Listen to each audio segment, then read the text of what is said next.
Welcome back. You've been watching our special transmission. We call it जोश जगा दे जना. बात करते हैं 5th and 6th number of ICC Men's T20 world cup के मैचेस पे. To begin with, इंग्लैंड के जो रिजल्ट है हमारे सामने that they have won by 4 runs और एक पार्टनरशिप नजर आई जैकब बीथल की, हैरी ब्रूक की. हम ज़रा शुरू करते हैं. आमिर, जैकब बीथल की हम बात करें जो T20 सीरीज़ थी अगेंस्ट श्रीलंका, उसमें आउट ऑफ फॉर्म थे, पर आज वो बिल्कुल एक कंप्लीट डिफरेंट जोन में थे. 55 on 35 बॉल्स. देखिए, उनकी रेपुटेशन बहुत ज़बरदस्त है और उन्होंने ODIs में तो काफ़ी रन्स किए लेकिन T20s में इतने रन्स नहीं किए, लेकिन उन्होंने अपना टैलेंट जो है वो एक्नॉलेज करवाया हर जगह पे. और आज भी उन्होंने बहुत कंट्रोल के साथ बैटिंग की. एक टाइम पे लग रहा था कि 200 के करीब पहुंच जाएंगे, लेकिन कम बैक किया. लेकिन यहाँ पे आपको एक चीज़ जो है एडमिट करनी पड़ेगी इस वर्ल्ड कप में, वो ये है कि जो नॉन टेस्ट प्लेइंग नेशंस है उन्होंने टेस्ट प्लेइंग नेशंस को given run for their money. मैं तो ये कहूँगा कि सांस खुश किए रखे उन्होंने. बिल्कुल. अगर आप सिर्फ स्कॉटलैंड की बात करें, उन्होंने भी इन पैचेस क्रिकेट अच्छी खेली और वो भी अच्छी पोजीशन में थे. लेकिन अगर आप पाकिस्तान का मैच देखें, इंडिया का मैच देखें, इंग्लैंड का मैच देखें और आज श्रीलंका का मैच देखें तो इन्होंने मुकाबला किया है. लेकिन मैं समझता हूँ कि ये पार्टनरशिप तो हुई, लेकिन जिस तरह आके उन्होंने बैटिंग की है नेपाल के नेपोलिस बैटर्स ने, दैट वाज अमेजिंग. और मैं समझता हूँ कि इन दी एंड जो इनके बाम थे लोकेश बाम, उन्होंने ऑलमोस्ट बाम लगा दी थी इंग्लैंड को. अगर एक्सपीरियंस होता तो जब सैम करन बॉलिंग करने आए थे तो वो हर गेंद के ऊपर छक्का मारने की कोशिश कर रहे थे और उनको पता भी था कि ये यॉर्कर बहुत अच्छा करते हैं. अगर वो थोड़ा सा ऑफ स्टंप की तरफ जाके फाइन लेग की तरफ गेंद खेल देता है या चौका मारने की कोशिश करते तो वो मैच जीत गए थे. आई थिंक इन एक्सपीरियंस जो है आड़े आया उनके, अदरवाइज मैच तो बहुत ही तगड़ा हुआ. अच्छा, ये जो बात उन्होंने किया, I think I completely agree to it, but आप भी अपना ज़रूर तबसरा शेयर कीजिएगा. आई रिमेंबर लास्ट में T20 वर्ल्ड कप में बड़े वन साइडेड मैचेस थे, लेकिन ये जो स्टार्ट है ये इतना ड्रामेटिक है कि एक्सपीरियंस काम आ रहा है, लेकिन वो ट्रबल भी कर रही है एसोसिएट टीम. तो what do you think, is it about experience? देखिए, experience is always very handy, specially जब सिचुएशन टेंस होती है या मैच जब उस जोन में जाता है वेयर इट्स एनीबडीज़ गेम, तो फिर एक्सपीरियंस जो है वो फिर बताता है कि मैं हूँ, उसकी प्रेजेंस होती है. But having said that, it's great news for cricket कि जो आपकी नॉन टेस्ट प्लेइंग नेशंस हैं वहाँ से इस किस्म का टैलेंट आ रहा है कि वो कम्पिटिटिव लग रहे हैं और on occasions they have looked like dominating a game, which is good news for global cricket. Harry Brook की हमने उस दिन बात की थी कि वन ऑफ दोज प्लेयर्स है, he is a complete player, any format he is a super performer. 53 runs किए हैं उसने. एक प्रेशर में था इंग्लैंड, विकेटें जल्दी गिरी हुई थी. कोई बैथल बहुत अच्छा खेले आज. बैथल ने जो असली अपनी फेम गेन की है ना, एशेज़ में जो 100 किया, एशेज़, ठीक है, एशेज़ में England were having a terrible time. वहाँ आके उसने काउंटर अटैक किया ऑस्ट्रेलियंस को. So if you can do that, you have something special in you, because Australia जब एक स्ट्रीक पे होता है तो उसको काउंटर करना इतना आसान नहीं होता. So he is somebody who is a special player. End में विल जैक्स ने बड़ी उम्दा परफॉर्मेंस दी और ही वॉज द वन जो एक्चुअली इस टोटल को 180 पे लेके.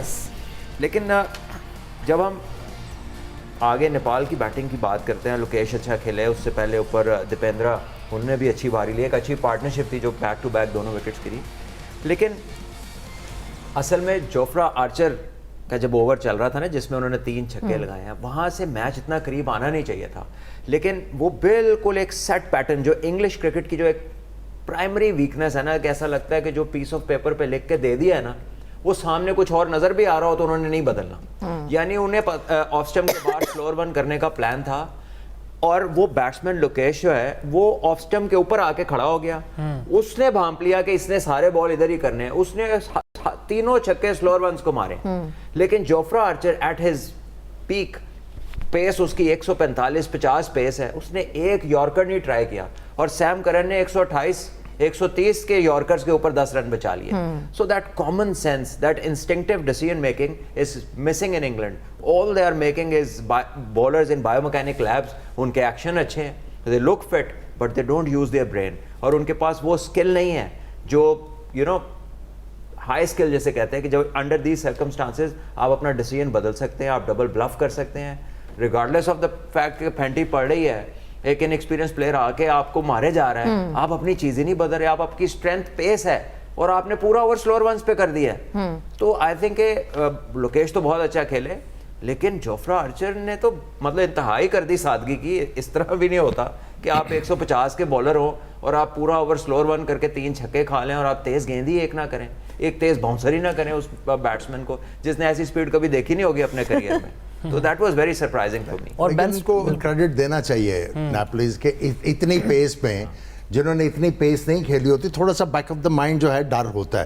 लेकिन आज उन्होंने जिस तरह आके खेला है। लेकिन इंग्लैंड का जो सबसे बड़ा प्रॉब्लम है वो ये है कि ये काफ़ी अरसे से जो इनका ट्रम्प कार्ड है वो है आदिल रशीद।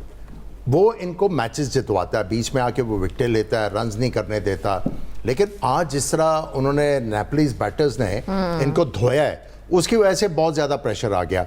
और वो कप्तान जो था, he was of the opinion के ये जो प्लेयर्स हैं शायद फास्ट बॉलर से डर के आउट हो जाए। वो नहीं हुआ। लूक वुड को भी बहुत अच्छा खेले और मेरे लिए सरप्राइजिंग ये था कि विल जैक्स ने 2 ओवर किए और उनका गेंद जो है ग्रिप कर रहा था और उन्होंने आउट भी किया। उसके बाद मेरा ख्याल है घबरा के उन्होंने उनको गेम ही नहीं करवाया। उसमें भी इंग्लैंड का वो जो प्री डिटर्मिन्ड डेटा माइंडसेट है ना कि सज्जे आ गए हैं तो अब ऑफ स्पिनर को बॉल नहीं देना, वो इन्होंने ये किया कि जब वो राइट हैंडर्स आए हैं, लोकेश खेलने आया, उन्होंने विल जैक्स को ओवर नहीं दिया। तो इंग्लैंड आता ही ऐसे है कि एक बैथल भी बॉल करता है, बैथल भी करता है, उसको भी नहीं लगाया नहीं।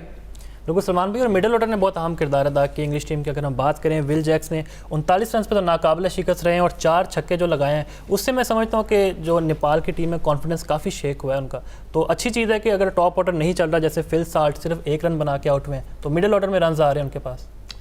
देखिए नंबर 6-7 बहुत क्रूशल है T20 फॉर्मेट के अंदर। यहाँ पर अगर आपके पास कोई ऐसा प्लेयर है जो 200 प्लस के स्ट्राइक रेट से स्ट्राइक कर सकता है तो he can be a match winner, he can be very handy. Pakistan के आपने देखा फ़हीम अशरफ ने मैच जितवाया उस नंबर पे आके, और दो के पाकिस्तान की स्ट्रगल अभी जारी है। पिछले 4-5 साल से मिडल में 2 बंदे जो हमें चाहिए वो मिले नहीं है अभी तक। लेकिन टीम्स में प्लेयर्स हैं, जैसे बैथल ने बारी ली, हैरी ब्रुक भी मिडल में खेलते हैं, इससे पहले जॉनी बेयरस्टो इस नंबर पे खेलते थे, बेन स्टोक्स भी मिडल में ही आते। तो England had a huge middle order. Australia के लिए भी अगर आप देखें तो ट्रेविस हेड पहले नीचे खेलते थे, बाद में वो ऊपर चले गए हैं, वहाँ पर वो ग्रीन आ गए हैं, ग्रीन के साथ टिम डेविड खेलते हैं। So all the big hitters are placed at number 5, 6, 7 इस नंबर पे। तो आई थिंक यहाँ पर तो जिस टीम का भी प्लेयर अच्छा खेलेगा वो उनको एडवांटेज दे देगा। आप न्यूजीलैंड का मैच भी देख लें, ग्लेन फिलिप्स नीचे आते हैं but we all know what he can do.